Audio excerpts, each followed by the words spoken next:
Well, hey.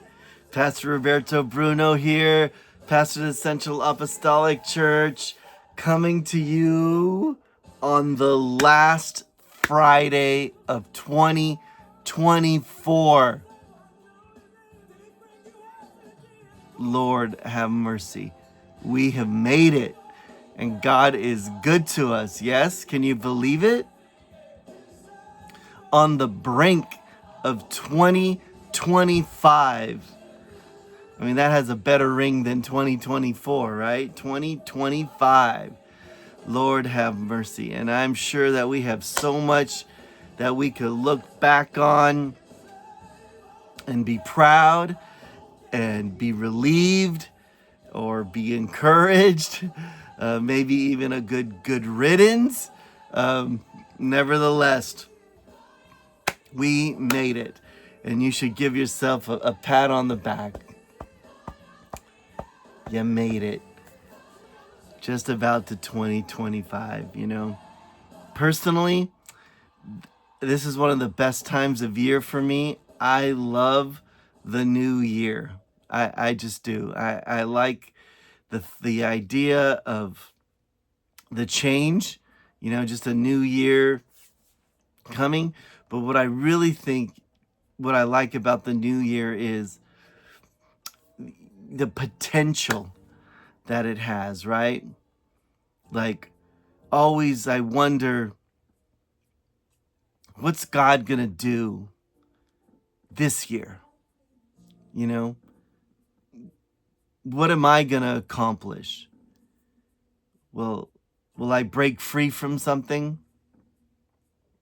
Will I acquire a new talent?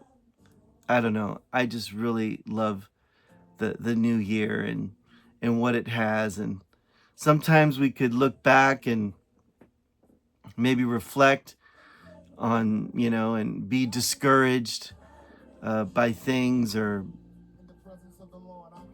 be consumed with our inadequacies. The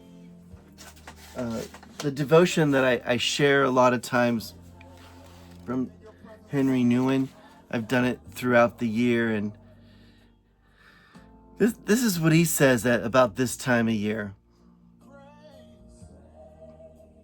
The greatest temptation is to use our obvious failures and disappointments in our lives to convince ourselves that we are really not worth being loved. God, that's so true. Because what do we have to show for ourselves? But for a person of faith, the opposite is true. The many failures may open that place in us where we have nothing to brag about, but everything to be loved for. It is becoming a child again, a child who is loved simply for being, simply for smiling, simply for reaching out. This is the way to spiritual maturity, to receive love as a pure, free gift. God, that is so good. That is so good, beloved. Because it is easy for us just to look back and say, I am not worth it. I am not worth it. And isn't that what society is? We have to prove our worth. You know, how many followers do we have? Living under conditional love circumstances where we have to prove ourselves, right? Prove our worth, to be seen, to be loved, to be liked. And here Nouwen just says, man, a child, we love children just because. You know, and the King of Kings, beloved, sees you just the same. We don't have to prove our worth, even though churches of old and maybe even some present say that we do, or even people in our lives that say, well, we haven't accomplished anything, so we don't have value. No, we are loved just because. Just because. Don't look into the new year, beloved. This year I'm going to be better. This year I'm going to do this or do that. No, do it. Do it for yourself. Don't do it for someone else. Right? Well, my husband will love me more if I drop those X amount of pounds that I've been carrying. No, I'll have more friends if I get better at this or that. Don't do it for those reasons. Do it for yourself. Do it for yourself. Because the King loves you just the way you are. Just who you are, how he created you. Yeah, we all have work to do on our lives, but the work should be because of us, to make us a better us. I want to be a better Roberto. I do. And I know when I'm a better Roberto because I want to be that, then I emanate it. Where then I'm better to my family. When I've worked out the demons in myself, right? Or the pain or the emotional baggage that I've carried for so long.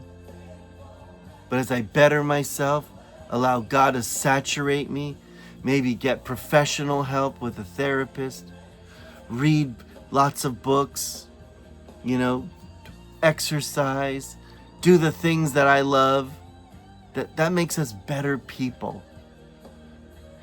Beloved, this is a hard lesson that I learned. No one's going to make me happy, right? Not even the Lord. I'm going to be happy because I choose to be happy. Yeah. I choose.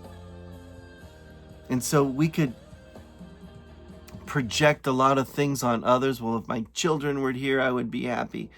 If my spouse would look at me differently, I would be happy. And I've just learned that no one is going to make me happy but me. No one's going to make me feel complete but me. I'm not saying that I do the work and I realize that what I am and who I am is how God made me. And maybe I have baggage and as I work through that, I more and more and more the value that I have. Now, don't let this go to your head, beloved. But all of us are a gift. We're a gift. The King of Kings gifted our parents.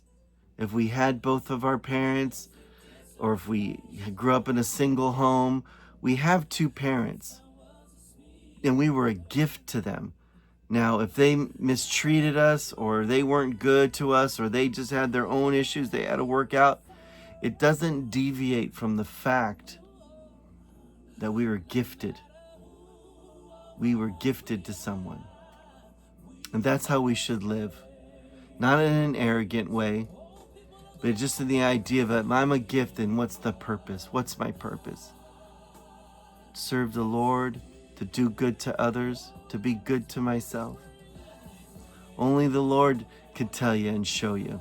So, beloved, let's embrace this last Friday of the year.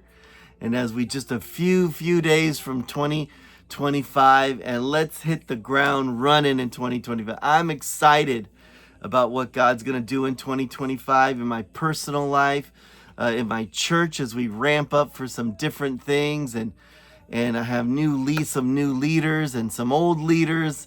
And we are just anticipating what God has for us. So God bless you.